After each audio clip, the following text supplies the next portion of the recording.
agency for the Chicago Bulls looks to just be about over, as they have signed now 15 players under contract, and that is the max you can have in the NBA. So with that being said, I'm going to break down their depth chart going into this season. So what is going on, y'all? Faiz Sports Talk back at it with another video talking, of course, some NBA here to talk about the Chicago Bulls. So if you're a Bulls fan, make sure to hit that big red subscribe button down below, guys. Make sure you follow me on all my social media platforms. And as always, hit the bell icon so you're notified every time I drop a new video. All right, people, you see the whiteboard behind me.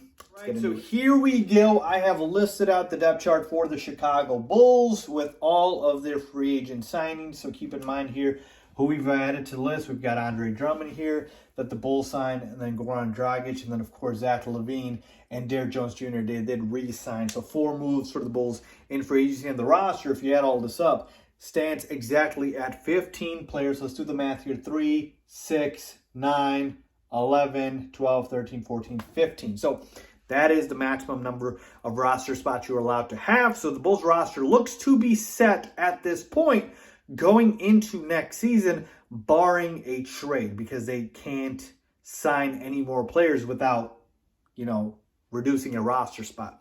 Now, one quick thing here before I break down the depth chart is we do have a wild card here with Coby White. He could be a guy who could be traded right in the offseason, because you do see we have a lot of guards there, right, for the Chicago Bulls. So Coby White could be on the way out. We will see. My prediction, folks, at this point right now is I think we hold on to Coby White at least until the trade deadline this next season, just because his trade value seems to be so low, and the Bulls don't want to just trade him just to trade him. So they're like, let's just keep some more shooting off the bench, some scoring off the bench, and then if we get an offer we like, we'll go ahead and trade him that. So with that being said, let's break down the roster here and the depth chart. So at the top here with the point guard position, obviously you got Lonzo Ball, your starting point guard. Obviously you want him back healthy at the start of the season with him missing all that time. So hopefully Lonzo is good. But if not, if he isn't able to start the season right away, we have more than enough guard depth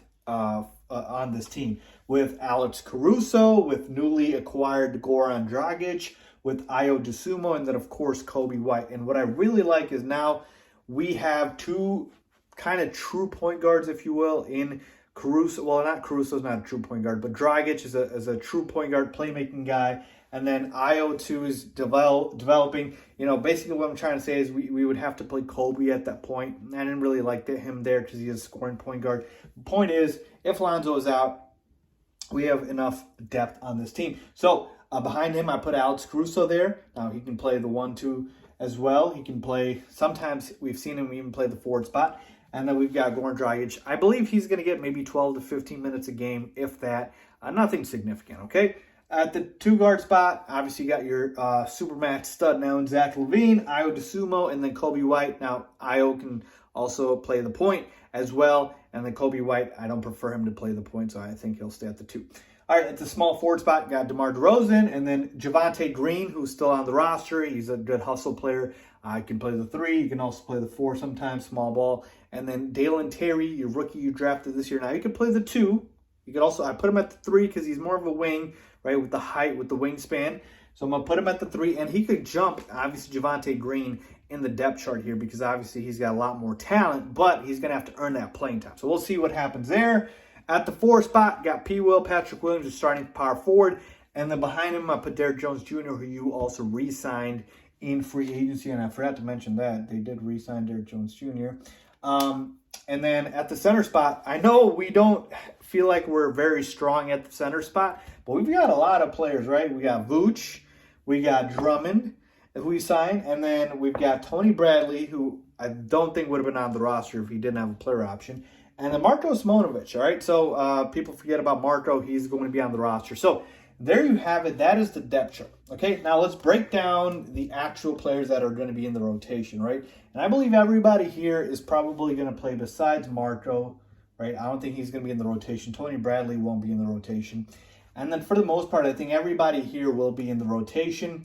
Obviously Goran Dragic is probably not going to play that many minutes. And then maybe you can say that Javonte Green will get catapulted by Dalen Terry. But for the most part, I just feel confident that these two guys probably won't play, but the rest of the team right here will play. I mean, take a look at that. That's what, 3, 6, 9, 10, 11, 12, 13.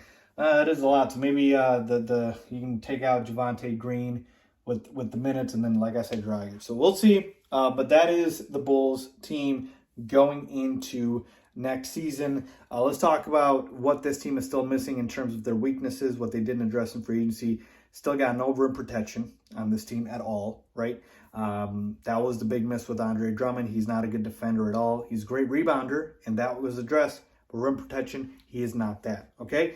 The hope is you've got so many good defensive guards and wings that that kind of makes up for the lack of rim protection, all right? Outside shooting, addressed it, I guess, a little bit, but not really. Scoring off the bench, addressed it a little bit, but not too much. So the main weaknesses on the roster still there. And, you know, really at this point, what you're looking to see is how do the Bulls stack up with the top teams in the East, right? Like if I can write here, like the Milwaukee Bucks. Clearly my handwriting is awful here. Let's see how they stack up with the Bucks, with the Heat. You know, then you've got obviously last year's Eastern Conference champions, the Celtics, right? You can't discount the Atlanta Hawks, who just acquired DeJounte Murray. Obviously the Nets, you can probably take them out, so go ahead and say they're on a downward trajectory. But taking a look at the top of the conference, that's what you're really worried about here is, can you definitively say the Bulls are